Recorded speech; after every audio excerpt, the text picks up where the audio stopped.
Oi, gente, começando mais um Dinheiro na Conta. Hoje não é ao vivo, a partir de hoje, nos próximos dias, o Dinheiro na Conta vai ser gravado. Porque, claro, né, a gente merece uma folguinha de fim de ano também, né, professor? Sem dúvida nenhuma, merecidas férias. Pois é, a gente volta ao vivo em janeiro. Na verdade, agora em dezembro, a gente ainda vai ter 2 jornais ao vivo, na quinta e na sexta. Mas a gente volta definitivamente ao vivo depois do Réveillon, em janeiro, ao vivo todos os dias, sempre às 18h40. Mas nesses dias de folguinha, para a gente descansar um pouco, o Dinheiro na Conta vai ser gravado. Quem está comigo aqui hoje é o professor Rodrigo Prando, que é cientista político, professor da Universidade Presbiteriana Mackenzie. Professor, obrigada por vir de novo conversar com a gente. É sempre um prazer estar aqui com você. É sempre bom ter o senhor aqui. Obrigado. A gente vai fazer um apanhadão do ano político. E foi um ano movimentado, Movimentadíssimo, né, Gabi? Foi um ano ali que começa com o discurso de posse do presidente Jair Bolsonaro e um discurso que praticamente deu o tom de todo o ano político, né? Verdade. Olha, teve muitos acontecimentos, muitas figuras que sobressaíram. Teve Lula fora da prisão, teve Lava Jato, teve Vaza Jato, presidente Jair Bolsonaro perdendo popularidade, Flávio Bolsonaro e o Queiroz aí dominando as manchetes nesse final de ano. Vamos falar sobre tudo isso. Vamos lá?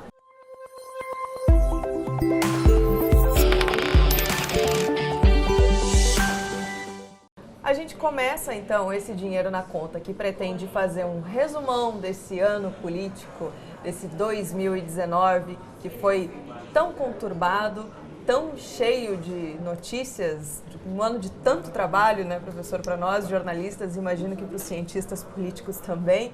Vamos começar falando sobre o Congresso? Vamos lá. O Congresso esse ano primeiro foi um ano onde mais deputados e senadores entraram em atrito com seus partidos, né? Foi. Muitos foram suspensos, alguns foram expulsos, teve até uma senadora cassada, né? Como que o senhor avalia esse ano no Congresso? Bom, vamos lá. Primeira coisa, assim, o Congresso funcionou, o que já é algo positivo. E por que ele funcionou?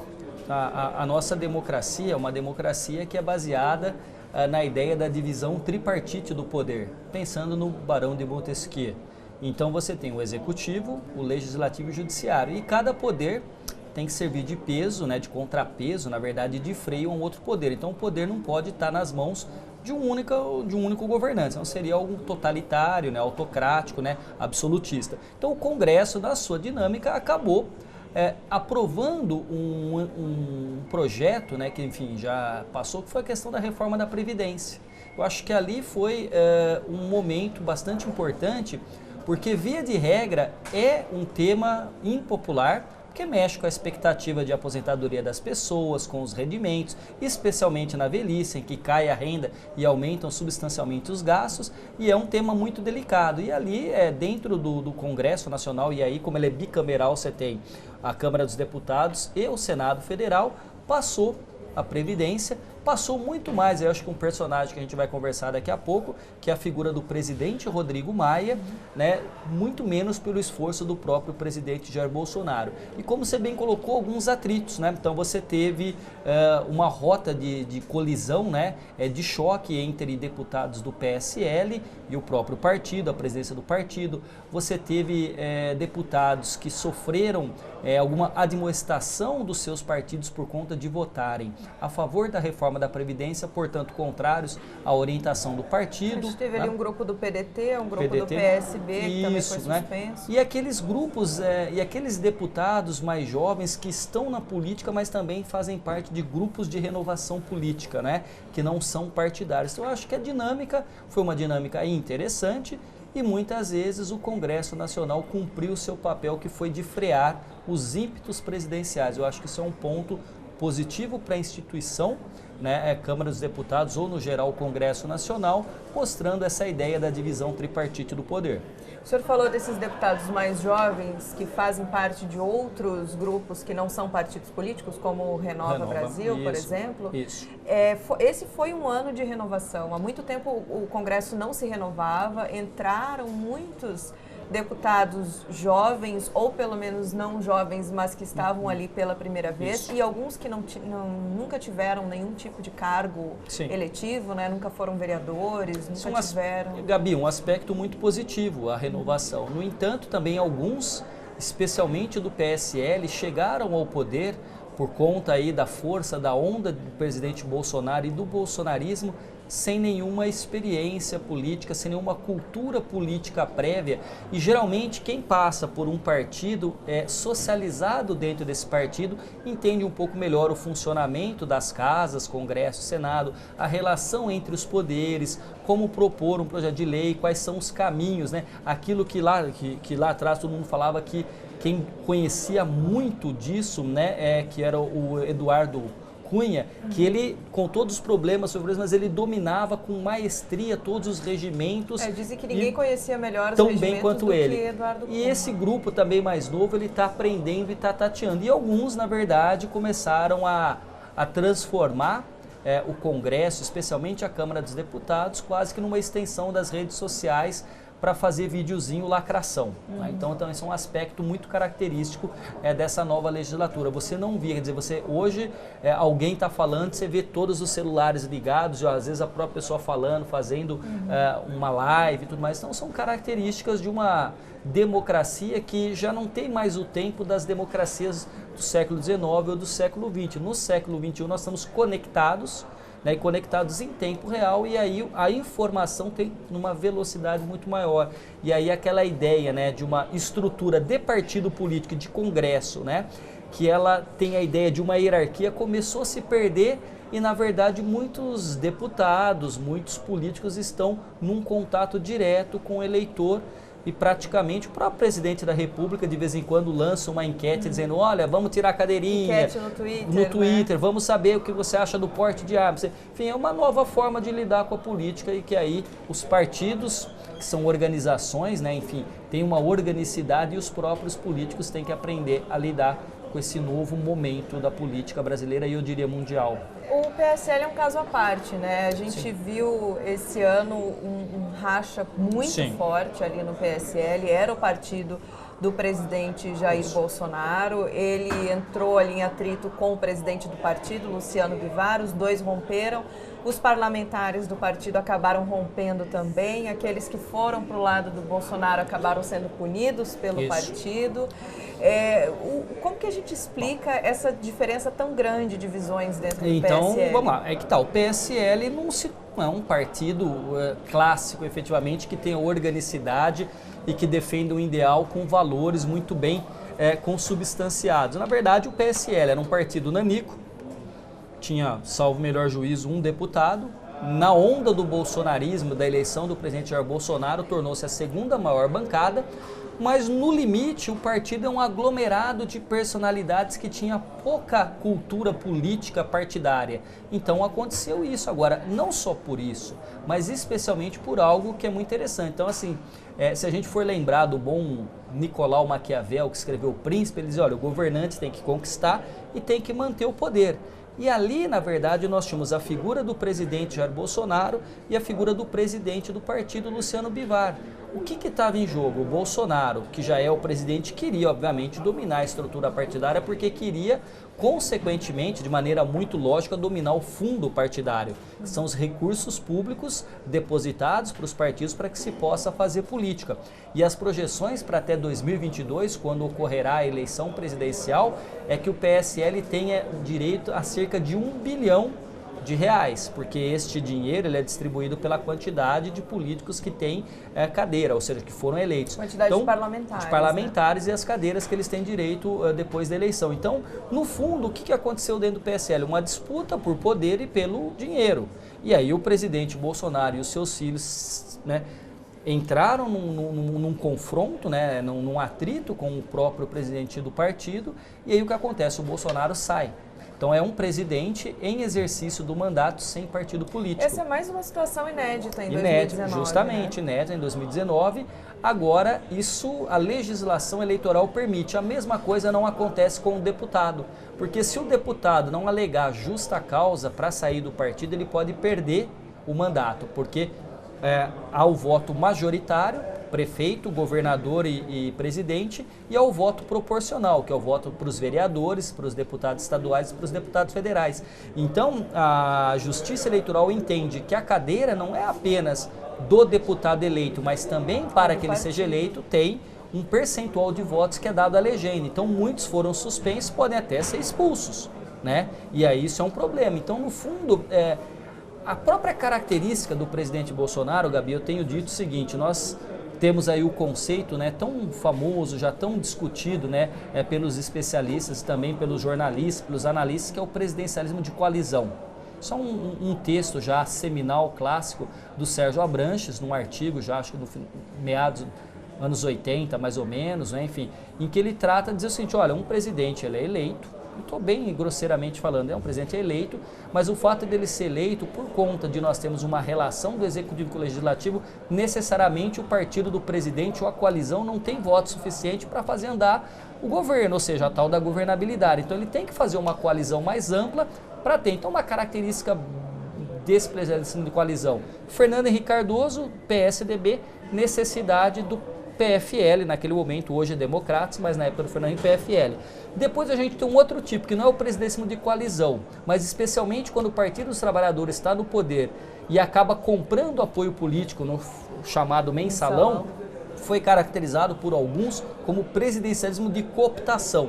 Então, os deputados são cooptados por cargos, benesses ou mesmo em dinheiro. E aí eu penso, né, estou escrevendo um texto sobre isso, um artigo de mais longo fôlego, que eu estou chamando esse primeiro ano de Jair Bolsonaro como um presidencialismo de confrontação. Bolsonaro é um confrontador, é da sua natureza confrontar.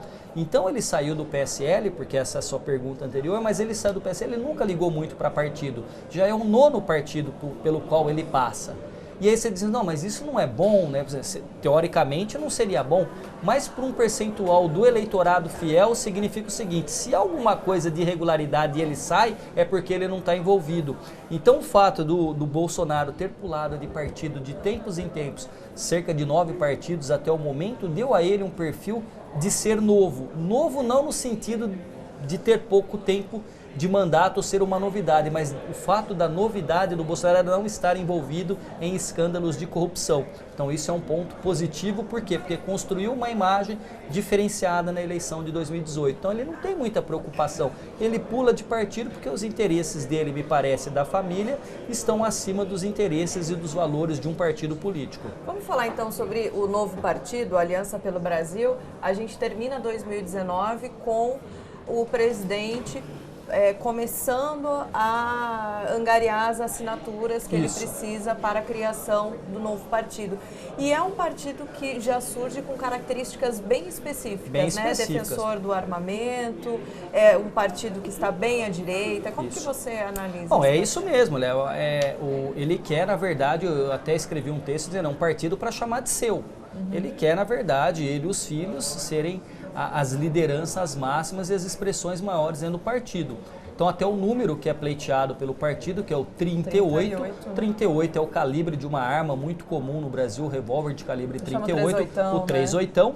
Agora, alguns dizem que não é por isso, mas porque ele é o 38º presidente da República. Então veio a calhar dessa coincidência. Mas eu acho que pelo histórico, né, Jair Bolsonaro, como deputado, Gabi, ele foi sempre corporativista, via de regra defendendo os interesses das corporações militares.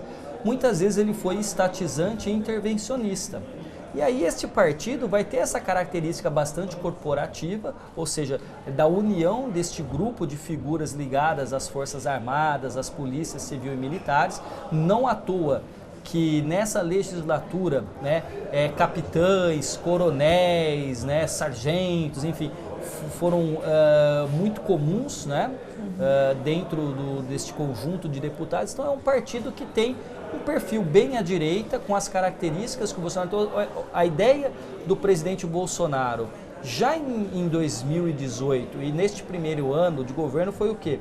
O liberalismo na economia, a diminuição do tamanho do Estado, né, liberalismo do papel mais por conta de Paulo Guedes por conta do que de Paulo, Bolsonaro. Justamente, que Paulo Guedes é o simétrico oposto de toda a trajetória do Bolsonaro, né? O Paulo Guedes sempre foi entendido como um ultraliberal, como liberal, e o Bolsonaro tendo a crer que acabou fazendo este chamado casamento, ele sempre coloca a ideia de casamento com o Paulo Guedes, muito mais por influência dos filhos desse liberalismo que tem aí alguns think tanks que estão aí trabalhando com a ideia de diminuir o tamanho do Estado, competitividade, né? No fundo, você sabe disso porque você cobre muito a economia, o Brasil é um país com baixíssimo índice de liberdade econômica. Então, todos aqueles aspectos na legislação que permitem uma melhor competitividade são bem-vindos. Né, o empreendedor, aquele que consegue empreender, porque muitas vezes esse Estado é hipertrofiado, é como se a gente levasse o Estado para a academia, ele saísse fortão, só que você tem que sustentar esse Estado fortão que não tem a agilidade necessária e o atendimento às demandas da população. Então é uma coisa interessante, então você tem essa característica do liberalismo, mas uma outra característica, e eu acho que foi tema de uma vez que nós falamos aqui também, o conservadorismo na pauta dos costumes. Então isso aí foi conjugado já nesse ano de 2019 e me parece ser também o alicerce sustentador do partido para 2020. Eu não creio, se tudo acontecer como aconteceu com os outros partidos, que ele consiga todas as assinaturas para estar competitivo para as eleições municipais do ano que vem. É o que ele quer. Ele queria, inclusive, assinatura eletrônica por um aplicativo.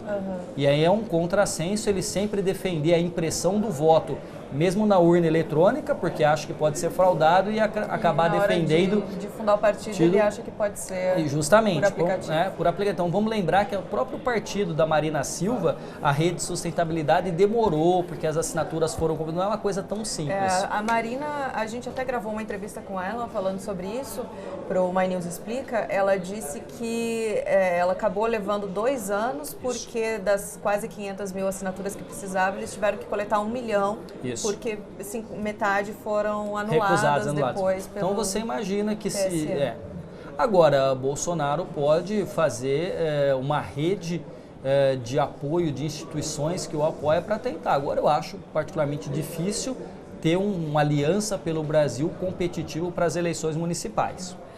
O senhor falou em conservadorismo. 2019 foi o ano que o Brasil abraçou, ou pelo menos o governo brasileiro abraçou o conservadorismo. E aí eu já emendo outra pergunta sobre as igrejas evangélicas. Como o senhor vê a relação do presidente, do governo com essas igrejas? Eu não acho que a sociedade abraçou o conservadorismo, não é? Eu acho que o governo, sim, algumas figuras do governo, especialmente aquela ala mais ideológica, não é? Ernesto Araújo, Weintraub e Damares, que são aqueles que se colocaram em evidência pelo seu viés ideológico. Então, esses sim tornaram a questão ideológica, a pauta dos costumes do conservadorismo um mote das suas atuações. Mas eu não creio que a sociedade tenha no todo se tornado ou caminhado para um conservadorismo. Eu acho que sempre existiram conservadores. No Brasil, muitas vezes se colocar como conservador ou como de direita era sempre visto com desconfiança na universidade, nas redações dos jornais, porque era visto como alguém que apoiava a ditadura ou o regime militar, e hoje as pessoas começam a dizer o seguinte: não, eu sou sim de direita, porque eu sou liberal, eu sou contrário ao aborto, eu defendo valores ligados à família, e aí tem aqueles que são ultraconservadores, e que na verdade eu não diria nem conservadores, Gabi, eu diria que são até reacionários.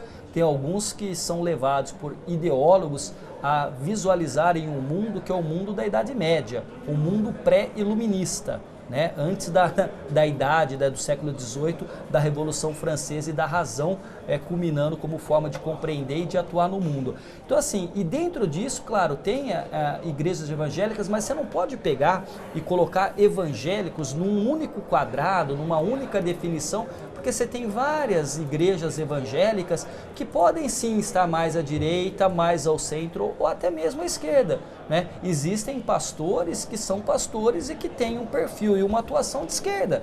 Então é muito complicado tentar pegar a dinâmica da política ou das sociedades que estão conectadas em rede no século XXI e tentar colocar em escaninhos como direita, esquerda ou centro, ou conservador, liberal ou comunista.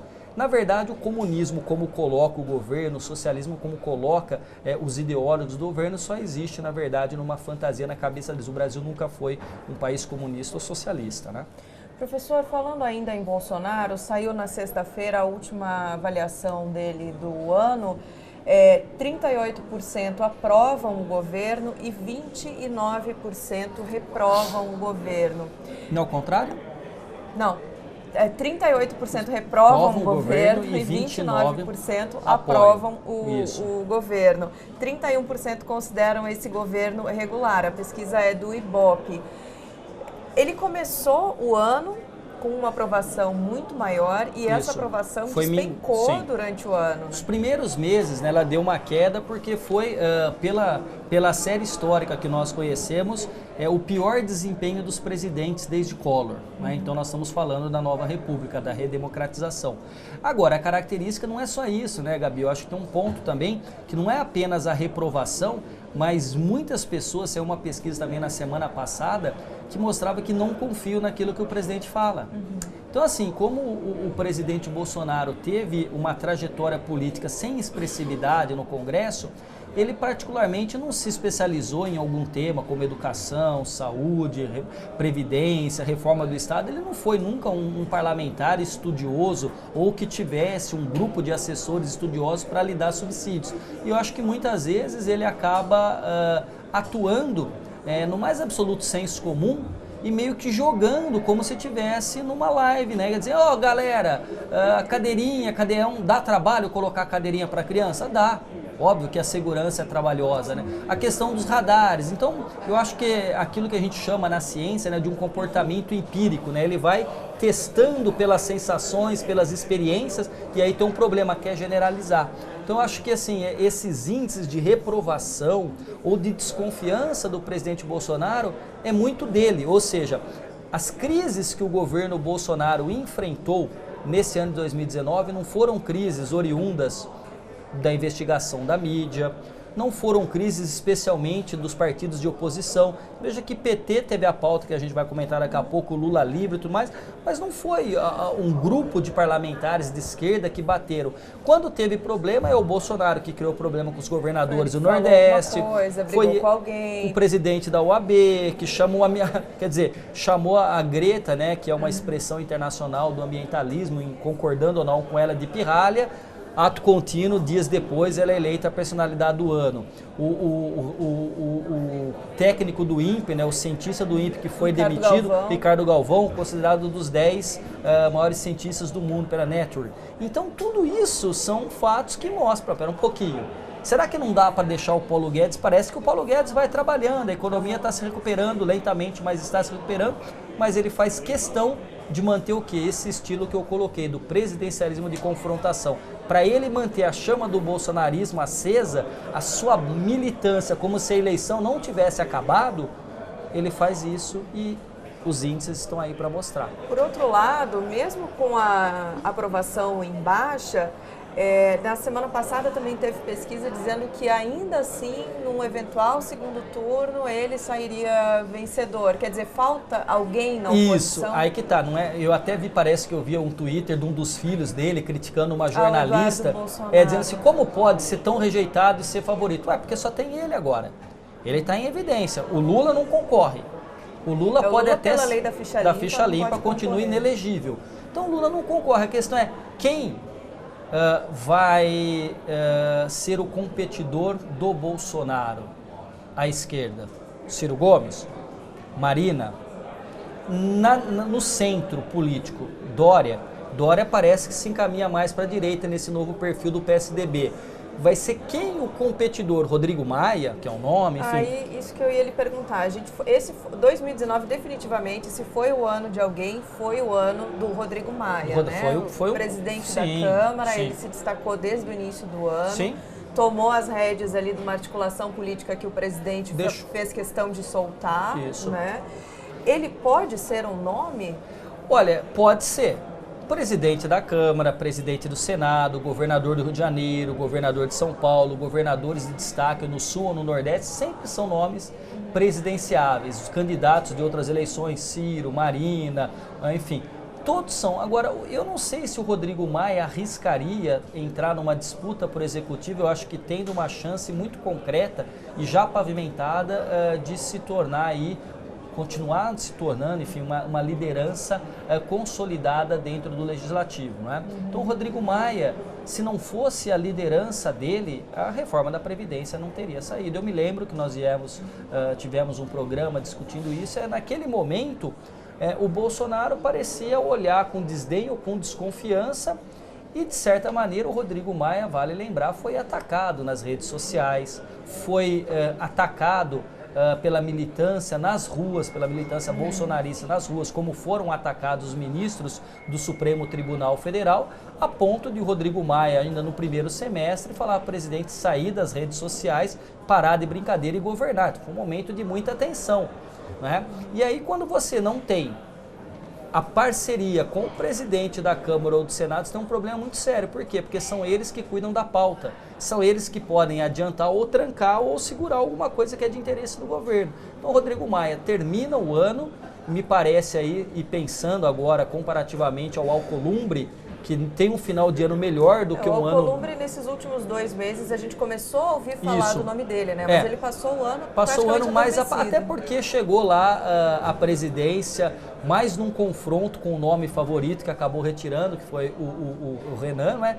Então, isso tudo tornou o Rodrigo Maia dentro da Câmara, lembrando a Câmara, que é o Congresso Nacional, a Câmara dos Deputados e o Senado Federal, o Alcolumbre. Então, assim, o Maia termina numa posição de destaque e isso foi reconhecido por muitos, né? O Rodrigo Maia chegou à presidência com um amplo apoio de muitos partidos, né? A direita, no centro e mais à esquerda. Professor, nessa última parte da nossa conversa, pensando nos acontecimentos políticos importantes esse ano, eu separei 3 para a gente comentar. Vamos lá. O Lula livre, a Vaza Jato e o Flávio Bolsonaro, que a gente não pode deixar de falar. Vamos na ordem cronológica. A gente começa com a Vaza Jato, na verdade, né? Não, então vamos na ordem cronológica. Veio antes do... Bom, primeiro, a Lava Jato, Gabi, me parece ser um ponto até civilizatório importantíssimo para o Brasil, né? A Operação Lava Jato, ela conseguiu recuperar muito dinheiro desviado e conseguiu levar para a prisão, né? Figuras que não seriam atingidas há alguns anos no Brasil. A Lava Jato, inclusive, levou o ex-presidente da República, o Lula, para a prisão. Eduardo Cunha, né? Eduardo Cunha, personalidade fortíssima na política. Um bilionário dono de uma empreiteira. A gente tem Marcelo Odebrecht. Quer dizer, alguém que era tratado quase como uma vida aristocrática, um príncipe, né? Tamanha a sua fortuna. Então, assim, tem um aspecto importantíssimo. Agora, os áudios vazados, né, que foram interceptados de maneira ilegal, mas aí tem uma coisa, a interceptação é legal, mas o jornalista, a partir do momento que tem interesse público, divulga. É assim em todas as democracias consolidadas e não seria diferente no Brasil. Então, colocou sim um elemento de desconfiança, porque a pergunta é, para fazer justiça, o juiz, o procurador podem exorbitar suas funções? Eu não sou jurista, eu creio que não podem. Eu acho que todos, para atingir justiça, devem também seguir a lei de maneira imparcial. Agora, há uma ala que já defende que a justiça no Brasil ela tem uma característica inquisitorial e que o juiz, via de regra, combina sim com promotoria a atuação em conjunto. Enfim, e é uma pergunta que eu fiz uma vez, as pessoas não gostaram, é se fôssemos nós na condição de acusados, nós gostaríamos de ter um julgamento de que maneira? Vamos tirar as pessoas e vamos colocar abstratamente os indivíduos no Estado Democrático de Direito como devem ser julgados, dentro da legalidade. Então isso aí acabou abalando a Lava Jato. Não foi o suficiente para jogar por terra a Lava Jato, mas deixou de certa maneira, termina o ano arranhada e obviamente que também a figura do ministro Sérgio Moro, que à época era o juiz e figura à frente da Lava Jato e que levou à prisão do ex-presidente Lula. Agora, a Lava Jato é tão popular, o Moro é tão popular, que o próprio ministro tem uma visibilidade e uma aprovação maior que o presidente Bolsonaro, a ponto de Bolsonaro desconfiar de que o próprio Moro se torne um dos seus adversários em 2022. Nesses últimos momentos nós vamos falar de Flávio Bolsonaro. O presidente, segundo fontes de Brasília, dizem que está desconfiado que Sérgio Moro não fez o papel dele de segurar as rédeas da Polícia Federal ou de informá-lo devidamente do processo. Enfim, se não fez, fez corretamente, porque é uma questão republicana. Mas o presidente politicamente está desconfiado e o Moro, ao longo do tempo, teve bem menos respaldo do que o Paulo Guedes, né? O pacote anticrime do Moro foi guardado, depois voltou, foi desfigurado. Moro foi desautorizado por Bolsonaro sucessivas vezes. Então isso mostra aí que o ano não termina tão bem para o Moro e para a Lava Jato. Vamos falar então do Flávio Bolsonaro, vamos pular para o evento mais recente, já que o senhor tocou Toquei nessa questão. Desculpa, inverti tua pauta. Não tem problema nenhum. O Flávio Bolsonaro termina esse ano numa situação mais complicadíssima, isso, sem né? dúvida. Ele chegou a entrar com um habeas corpus preventivo. Mostra que a defesa está ressabiada. E aí o que acontece? Nós temos que olhar, e aí que eu digo, não olhem para as pessoas, né? Olhem para o indivíduo, para o cidadão e para a justiça. Não? Então, aqueles que historicamente defenderam o combate à corrupção e o Lula preso, se tiverem um discurso diferente com relação ao filho do presidente, e eu não estou dizendo assim, porque o Lula foi condenado e preso em outras instâncias e vários outros processos, mas estou dizendo, o processo legal não pode ser misturado com o processo político. Ao filho do presidente todas as prerrogativas de se defender, direito ao contraditório, mas também todas as prerrogativas das instituições de investigar e, se for o caso, acusar e levar a julgamento. Então, assim, é uma situação delicada, né? Parece que em entrevista, inclusive, o presidente Bolsonaro meio que se eximiu um pouco. Ele disse essa semana que eu não tenho nada a ver com isso, mas isso acaba respingando nele. Respinga porque é o 01. É o filho do presidente, tem o 01, o 02 e o 03. E tem o 03,5, que é o mais novo, né? O que também deve ser lançado em breve. Nas próximas eleições. Em breve aí pelo presidente. Então veja só, Gabi, a situação complicada. E agora, obviamente, que a articulação e o direito à defesa é dado a ele como foi dado para todos os outros. Aí, se não se comprovar, inocentes, se comprovar, faça-se cumprir a lei. Para todos. Inclusive, isso causa um racha. Que racha? O racha entre os bolsonaristas e os moristas e os lavajatistas, porque a eleição do Bolsonaro não foi um núcleo comum. Você tinha ali para a eleição do Bolsonaro os descontentes com o PT, os liberais, aqueles que são órfãos do PSDB, porque veja só, historicamente, desde a segunda eleição do Lula, o Nordeste em peso, a região Nordeste, levava o candidato do PT ao segundo turno. E o estado de São Paulo sozinho levava o candidato do PSDB para o segundo turno. Em 2018 teve uma coisa inédita. O Nordeste continuou levando a Haddad para o segundo turno, só que o PSDB não foi para o segundo turno com Alckmin. Quem foi votado maciçamente Jair Bolsonaro. Mas, professor, embora o presidente tenha dito que não tem nada a ver com isso, isso pode respingar nele? Porque tem a relação com o Queiroz. Com o Queiroz, que é um amigo da família, enfim. Não sei se muito amigo, mas um amigo da família, com fotos e tudo mais. Pode, sem dúvida nenhuma, respingar. Porque o núcleo ali, aí que está. Tem uma coisa, quando eu comecei a escrever sobre os primeiros movimentos do governo Bolsonaro, eu lembrei de um texto clássico do Sérgio Buarque de Holanda, num livro chamado Raízes do Brasil. E nesse livro, o Sérgio Buarque diz lá no capítulo 5º que família e Estado não se misturam. Então os interesses familiares particulares não podem invadir a lógica governamental e do Estado. E ao que me parece, Gabi, interesses privados e interesses públicos se mesclam nesse conjunto familiar e isso pode respingar. Agora, se não tiver nada, que desabone, segue o jogo. Se tiver, vai parar. E aí a situação do presidente também pode ser complicada, porque a do filho já está.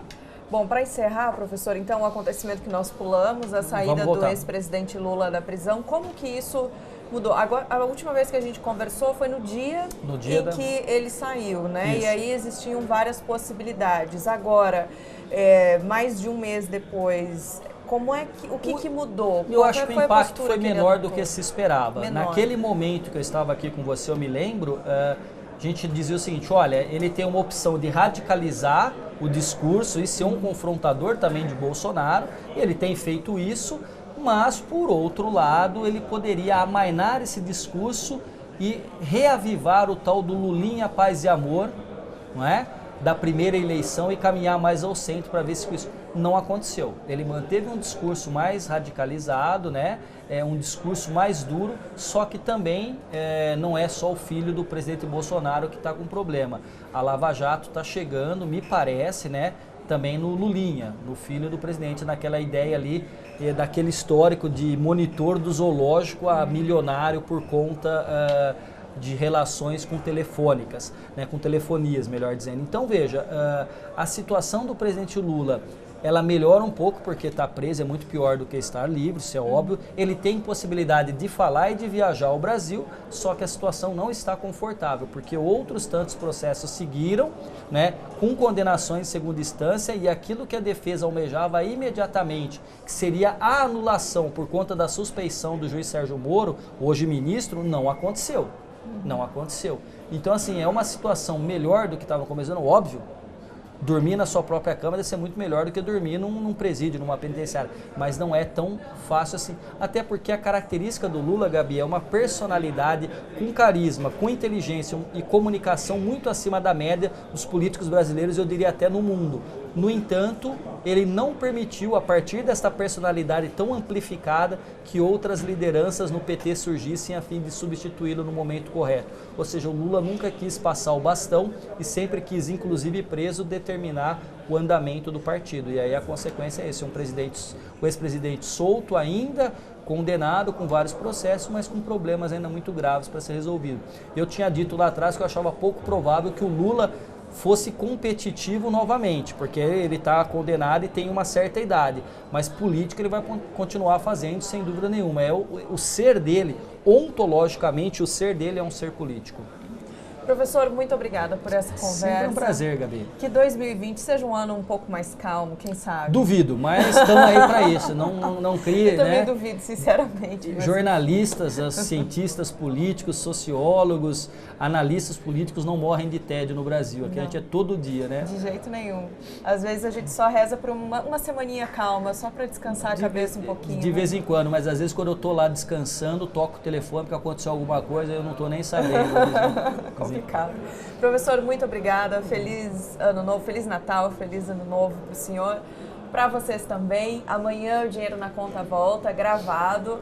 E, como eu falei, tem uns dias ao vivo, mas ao vivo mesmo, definitivamente em janeiro. Até a próxima. Tchau, tchau.